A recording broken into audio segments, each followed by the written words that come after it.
जय हिंद सभी को। आप लोग कैसे हैं? आज हम लोग केमिकल काइनेटिक के बारे में डिस्कस करेंगे। ठीक कि हमारा केमिकल काइनेटिक आज हमारा फर्स्ट लेक्चर है कि केमिकल काइनेटिक का रियल मीनिंग हम समझेंगे। ठीक कि केमिकल काइनेटिक होता क्या है, केमिकल काइनेटिक में हम पढ़ते क्या है, से सारा एक एक पॉइंट को एक एक चीज़ को हम अच्छे से समझते हैं। ठीक हम बात करते हैं। पहले देखिए, जो भी चैप्टर स्टार्ट करेंगे हमारा एक ही फंडा होता है कि चैप्टर के नाम से पहले इन्फॉर्मेशन निकालेंगे, जो भी इन्फॉर्मेशन मिलेगा उसके बाद उसके आगे हम कंटिन्यू करेंगे। जैसे ये हमारे केमिकल काइनेटिक है। ठीक तो केमिकल काइनेटिक जो हमारा केमिकल प्लस काइनेटिक से मिलकर बना है। ठीक इसमें क्या बोलेंगे, केमिकल प्लस काइनेटिक। ठीक जो हमारा केमिकल काइनेटिक है, केमिकल प्लस काइनेटिक है।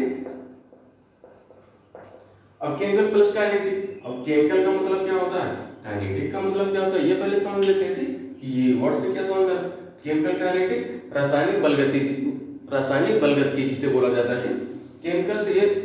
केमिकल से ये बात हमें समझ में आ रहा है कि केमिकल रिएक्शन की बात की जा रही है। ठीक है, इससे ये समझ में आ रहा है कि केमिकल रिएक्शन की बात की जा रही है। ठीक और काइनेटिक से ये समझ में आ रहा है कि काइनेटिक का मतलब क्या होता है कि मोशन होता है। ठीक काइनेटिक का मतलब क्या होता है, मोशन होता है।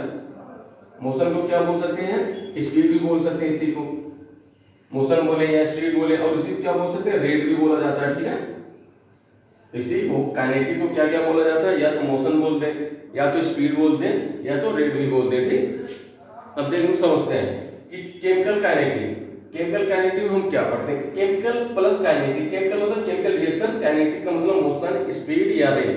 दैट मींस हम ये कह सकते हैं कि केमिकल रिएक्शन के मोशन के बारे में पढ़ते हैं। ठीक केमिकल काइनेटिक में जहां पर केमिकल रिएक्शन के मोशन की बात की जाए। ठीक थर्मोडायनामिक्स में क्या होता था, थर्मोडायनामिक्स में होता है एनर्जी के चेंज की बात की जा रही है। ठीक या एनर्जी के मोशन की बात की जाए, वहां पर एनर्जी कब आता है। ठीक यहाँ पर क्या है, केमिकल रिएक्शन की बात की जा रही है, या तो स्पीड की बात की जाए, केमिकल रिएक्शन के स्पीड की बात की जाए कि हमारा जो केमिकल रिएक्शन हो रहा है किस स्पीड से हो रहा है, कितना फास्ट हो रहा है। ठीक कि कितना उसे टाइम कितना लग रहा है बनने में लग रहा है। ठीक या मोशन का मतलब जो हमारा केमिकल रिएक्शन हो रहा है किस स्पीड से चल रहा है, धीरे धीरे चल रहा है कि थोड़ा उससे और तेज चल रहा है, या बहुत तेज चल रहा है, या हद से ज्यादा तेज चल रहा है। ठीक या रेट की बात करते हैं। ठीक रेट का मतलब कि आपका रिएक्शन होने की दर क्या है। ठीक रेट का मतलब रिएक्शन होने की क्या दर है। ठीक यहाँ तक हमें समझ में आ गया।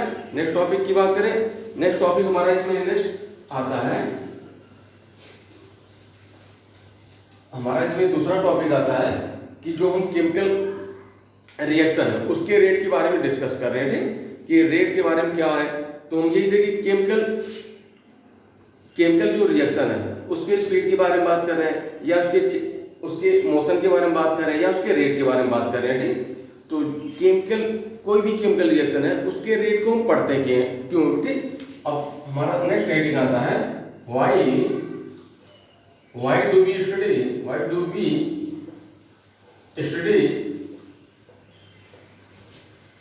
chemical kinetic,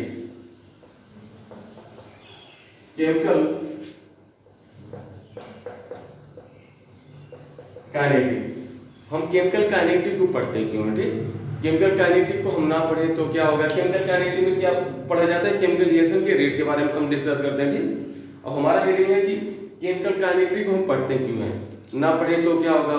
ठीक है, अब ये समझते हैं।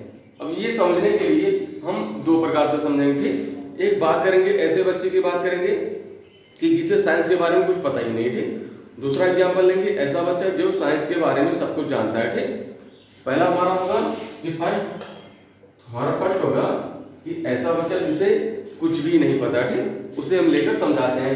ओके,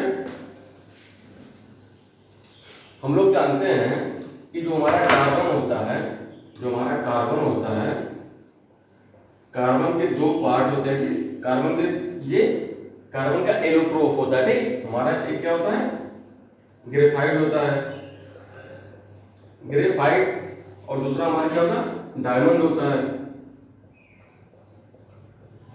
क्या होता है, ग्रेफाइट होता है, और दूसरा हमारा क्या होता है, डायमंड होता है। ठीक और कार्बन की पार्ट होता है, हमें पता भी है कि ग्रेफाइट से हम डायमंड बना लेते हैं इजीली, जो है ग्रेफाइट होता है, ग्रेफाइट से हम डायमंड में कन्वर्ट करते हैं। ठीक अब देखिए, जिस बच्चे को साइंस के बारे में नहीं पता है उसे ये ऐसा बोल दिया जाएगा कि ग्रेफाइट जो है डायमंड में कन्वर्ट हो जाता है, ठीक। तो बच्चा क्या करे, उसे इतना ही पता है कि ग्रेफाइट डायमंड में कन्वर्ट हो रहा, वो जाएगा मार्केट से जाएगा, जो मार्केट पेंसिल नहीं मिलता, पेंसिल का जो निडल होता है, ठीक, पेंसिल की जो निडल होती है वो हमारा क्या होती है, ग्रेफाइट होती है, ठीक। तो क्या करेगा, उसे मार्केट से ढेर सारा पेंसिल को लाएगा, उसे फोड़ेगा, फोड़ के निकाल के ग्रेफाइट को क्या करेगा, किसी मटकी में रख के एक कोने में रख देगा, ठीक, जहाँ पर कोई देख ना पाए। उसके बाद क्या करेगा, वो डेली जाएगा, उसे चेक करेगा, डेली जाएगा कि उसे चेक करेगा कि हमारा ग्रेफाइट जो डायमंड में कन्वर्ट हुआ कि नहीं। वो यही सोचेगा ग्रेफाइट डायमंड में कन्वर्ट हो जाए, इसके बाद हम क्या हो जाएंगे, राजा हो जाएंगे, ठीक। बट उसे क्या होगा, वो नहीं कन्वर्ट होगा, उसे पता ही नहीं है कि उसका रेट क्या है, ग्रेफाइट से डायमंड बनने का रेट क्या है, कि टाइम कितना लगता है, स्पीड क्या है, ठीक, ग्रेफाइट से डायमंड बनने का।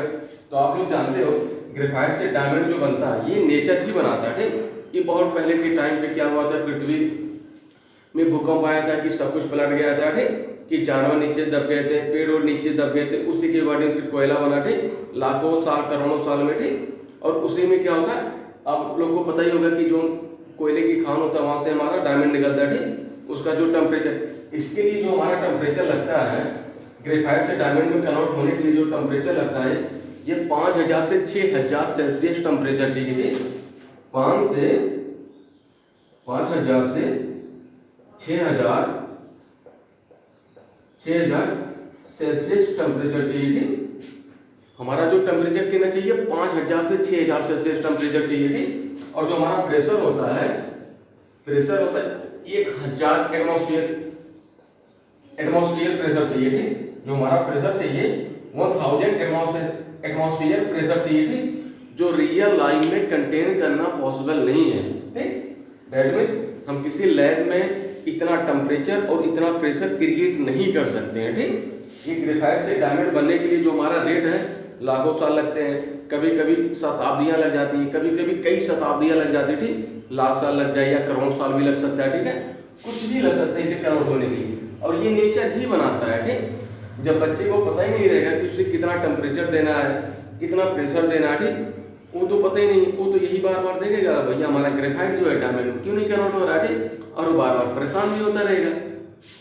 तो इसलिए कि जो भी हमारा केमिकल रिएक्शन होता है उसके रेट के बारे में इसलिए पढ़ते हैं। रेट का मतलब उसके रिएक्शन के होने की स्पीड क्या है, ठीक, उसके स्पीड चलने का दर क्या है, ठीक है। हमें समझ में आ गया कि कोई भी केमिकल रिएक्शन होगा उसके रेट के बारे में क्यों पढ़ेंगे, नहीं पढ़ेंगे ऐसे तो हमें पता ही नहीं रहेगा, ठीक। अब सेकेंड हम बात करते हैं एज अ केमिस्ट की बात करते हैं, ठीक। ऐसा कोई बच्चा जिससे केमिस्ट हो, रसायन के बारे में सब कुछ पता हो, ठीक।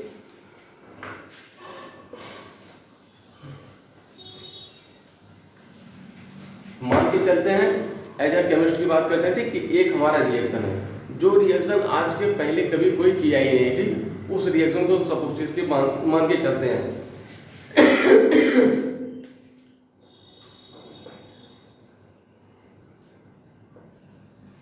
ये हमारा क्या है, इसको रिएक्टेंट बोलते हैं, ठीक, अभिकारक बोला जाता है। इसको क्या बोलते हैं, रिएक्टेंट, और इसे प्रोडक्ट बोलते हैं, ठीक। इसी को उत्पाद भी बोला जाता है हिंदी में, ठीक, इसे अभिकारक बोला जाता है, इसे उत्पाद बोला जाता है, ठीक। अब ये मानते हैं कि हमारा रिएक्शन है जो हम लैब में रिएक्शन को करा रहे हैं, इसके पहले इस रिएक्शन को कोई कभी किया ही नहीं, ठीक। हम लेट सपोज करते हैं कि हमारा इनिशियल में जब t बराबर 0 टाइम पे ये हमारा कितना है 100% है, ठीक। हमारा जो अभिकारक है t बराबर 0, मतलब जब रिएक्शन को कराना स्टार्ट ही नहीं किए थे तब देखते हैं हमारा अभिकारक कितना है। अभिकारक कितना होगा, पूरा क्यों होगा, ठीक। रिएक्शन जैसे मान लेते हैं क्या है कि हमें पानी को गर्म करना है, ठीक। 1 लीटर हमारा पानी है, पानी को हम क्या कर रहे हैं, गर्म करना भी स्टार्ट टेम्परेचर, उसे तापमान देना स्टार्ट नहीं किए, तो हमारा पानी कितना रहेगा, पूरा रहेगा कि नहीं, 100% रहेगा कि नहीं। 100% मतलब कि पूरा पानी हमारा 1 लीटर ही बचा रहेगा, ठीक, क्योंकि उसे हम टेम्परेचर नहीं दे रहे हैं, तो हमारा पूरा पानी रहेगा। जब उसे टेम्परेचर देंगे, मान लो हम पानी को क्या किए 1 घंटा गर्म कर दिए, 1 घंटा गर्म करने के बाद क्या होगा कि पानी हमारा कितना आधा लीटर बचता है या 1 पाव बचता है, जो भी होगा, ठीक, बात समझ रहे कि नहीं। उसके बाद हमारा क्या होगा, ये हमारा रिएक्टेंट तो अभिकारक, ठीक, तो हमारा पानी कम हो जाएगा, समझ लेंगे, ठीक। थोड़ा और टेम्परेचर देंगे और कम हो जाएगा और खत्म होगा, ठीक। जो खत्म होगा तो क्या होगा, वो भाप बन जाएगा, ठीक। भाप को क्या मान सकते हैं हम, प्रोडक्ट अज्यूम कर सकते हैं, ठीक है। अब ये लेकर सपोज करते हैं कि हमारा एक रिएक्टेंट है, स्टार्टिंग में हमारा पूरा का पूरा रिएक्टेंट है, जब टी बराबर 0 टाइम की हम बात कर रहे थे, और प्रोडक्ट कितना बना, प्रोडक्ट कुछ भी नहीं बना, ठीक। प्रोडक्ट क्या बनेगा, अब सेकंड क्या करते हैं, जब लेटेस्ट सपोज टी बराबर 1 आवर, टी बराबर 1 आवर का मतलब जब हम रिएक्शन को 1 घंटे चलाते हैं, ठीक। जब 1 घंटे को रिएक्शन को चलाते हैं, देखते हैं हमारा जो रिएक्टेंट है, जो हमारा अभिकारक है, ये हमारा क्या होता है, 50% बनता है, ठीक। 50% बचने का मतलब क्या है, सब पहले क्या था, 100% था, पूरा था, अब 50% बच रहा है, डेट मीन्स 50% क्या हो गया, खत्म हो गया, कहाँ गया, तो ये हमारा क्या होगा, यहाँ पर स्टार्टिंग में यहाँ पर 0 है, बट यहाँ पर क्या हो गया, 1 घंटे रिएक्शन चलाने के बाद हमें ये समझ में आया कि 1 घंटे बाद हमारा 50% प्रोडक्ट बन गया, ठीक। अब क्या करते हैं कि टी बराबर 1 आवर आओ कि 1 घंटा और हम रिएक्शन चलाते हैं, ठीक। जब 1 घंटे और रिएक्शन चलाते हैं कि देखते हैं 0.1%, ठीक, कि हमारा रिएक्टेंट कितना बच रहा है, हमारा रिएक्टेंट 0.1% बच रहा है, ठीक। जब रिएक्टेंट 0.1% बच रहा है, डेट मींस क्या है कि हमारा प्रोडक्ट कितना बन गया, प्रोडक्ट 49, प्रोडक्ट क्या हो गया 49.9%, ठीक। प्रोडक्ट हमारा क्या होगा 49.9% हमारा प्रोडक्ट बन गया, ठीक। इसी को हम क्या बोल सकते हैं कि जब रिएक्शन को हम इनिशियल में दो आवर, ठीक, फर्स्ट आवर ये हमारा सेकंड आवर, ठीक। जब इस रिएक्शन को हम स्टार्टिंग में 2 घंटा कराते हैं, ठीक, 2 घंटा कराने के बाद जो हमें प्रोडक्ट मिल रहा है, जो प्रोडक्ट का हमें यील्ड मिल रहा है, कितना मिल रहा है 99.9%, ठीक। क्या मिल रहा है 99.9% प्रोडक्ट मिल रहा है। डेट मींस क्या बोल सकते हैं कि हमें मान सकते हैं कि जो हमारा रिएक्टेंट से प्रोडक्ट बन रहा है लगभग पूरा कंप्लीट हो जा रहा है, ठीक। 99.9% मतलब पूरा बन जा रहा है, ठीक, कि 0.1 का मतलब ना के बराबर होता है, ठीक। 0.1 का मतलब ना के बराबर होता है, ये हमारा बच्चा, बाकी हमें 2 घंटे में 2 आवर में हमें इतना प्रोडक्ट का यील्ड मिल जा रहा है, ठीक। ये कोई बात करता है ये, उसके बाद 0.1, अब ये 0.1 रिएक्टेंट बचा है, ठीक। इसको प्रोडक्ट में चलाने के लिए टी बराबर हमें कितना लग रहा है 50 आवर लग रहा है, ठीक, कि 50 घंटे 0.1 हम सपोज के चलते हैं कि अब 0.1 जो हमारा रिएक्टेंट बचा है इसी को रिएक्शन कराने के लिए कि हमें कितना टाइम लग रहा है 50 घंटे टाइम लग रहा है, ठीक है। क्या हो रहा है कि यहाँ से 50 घंटे लग रहा है, उसके बाद हमारा जो है यहाँ पर 0.1% जो हमारा ये प्रोडक्ट में बन रहा है। जिससे क्या होगा कि यही होगा कि थर्ड स्टेप में ये देख रहे हैं कि 0.1% रिएक्टेंट से प्रोडक्ट में जाने के लिए हमें 50 घंटा रिएक्शन को चलाना पड़ रहा है, ठीक। तो हम क्या करेंगे, इतना टाइम तक क्यों अपना टाइम खराब करेंगे, उसके स्थान पे हम कुछ और काम कर लेंगे। समझ में आ रहा है कि नहीं। तो यही क्या होता है कि जो अपने रिसर्च पेपर हम लिखेंगे इस रिएक्शन के बारे में, तो यही लिखेंगे कि इस रिएक्शन को जब भी किसी को कराना हो तो इनिशियल में 2 घंटा ही रिएक्शन को चलाइए, क्योंकि 2 घंटे में आपको मैक्सिमम से मैक्सिमम प्रोडक्ट का यील्ड मिल जाएगा, ठीक। जो मैक्सिमम से मैक्सिमम प्रोडक्ट का यील्ड मिल जाएगा बस उतने कराइए, ठीक। ये कोई नहीं ये किसी को चाहिए कि नहीं हम 100% ही रिएक्शन को चलाएंगे, ठीक, 100% ही प्रोडक्ट चाहिए, तो 0.1 को चलाने के लिए ठीक है आप 50 घंटा और रिएक्शन को चलाइए, उसके बाद आपको 100% प्रोडक्ट मिल जाएगा, ठीक। तो किसी भी रिएक्शन का रेट पढ़ने का यही रीजन होता है कि हम कोई भी रिएक्शन होगा उसके रेट के बारे में हमें समझ में आ जाए। अभी हम डिस्कस कर रहे हैं केमिकल रिएक्शन, अब ये डिस्कस चल रहा है कि कोई भी केमिकल रिएक्शन है, केमिकल मतलब केमिकल काइनेटिक, केमिकल काइनेटिक में क्या पढ़ते हैं, केमिकल रिएक्शन के स्पीड के बारे में बात करते हैं, मोशन के बारे में बात करते हैं, या उसके रेट के बारे में बात करते हैं, ठीक। दूसरा हमारा टॉपिक क्या था कि हम पढ़ते क्यों है रेट को, ठीक, ये हमें समझ में आ गया। एक ऐसे बच्चा जिसे कुछ नहीं पता वो हम समझ गए, एक दूसरा बच्चा जो साइंस के बारे में जानता है ताकि उससे रिएक्शन नहीं, तो ये इस रिएक्शन के बारे में जो हमें पता नहीं रहेगा तो हम क्या करेंगे कि रिएक्शन को ऐसे चलाते रहेंगे, परेशान होते रहेंगे, हमारा प्रोडक्ट नहीं बनेगा। जब हमें पता रहेगा तो क्या करेंगे, रिएक्शन को हम स्टार्टिंग में 2 आवर ही चलाएंगे, ठीक। 2 आवर चलाने के बाद हम रिएक्शन को बंद कर देंगे, उसके बाद हमें मैक्सिमम से मैक्सिमम पेज मिल जाएगा, उसके बाद उसके स्थान में कुछ और काम कर लेंगे, ये काम हम नहीं करेंगे, ठीक है। नेक्स्ट टॉपिक की बात करते हैं। आप लोग ये समझिए जो यहाँ पर स्टार्ट हो रहा है, ठीक, जो भी चैप्टर चलेगा आपको पूरा एनसीईआरटी एक टॉपिक कवर कराया जाएगा, ठीक। केमिकल काइनेटिक सारा 12th का एक टॉपिक कवर होगा, चाहे फिजिकल होगा, चाहे इनऑर्गेनिक होगा, ऑर्गेनिक होगा, ठीक। 11th का एक टॉपिक कवर होगा। और थ्योरी आपका जेई लेवल का एक थ्योरी, नीट लेवल का जो आपका एक थ्योरी और आपका क्वेश्चन सॉल्व कराया जाएगा, ठीक है। आपका जो नीट का है जो भी चैप्टर होगा, एक एक टॉपिक एक एक चीज को सब कुछ यहाँ बताया जाएगा। ठीक,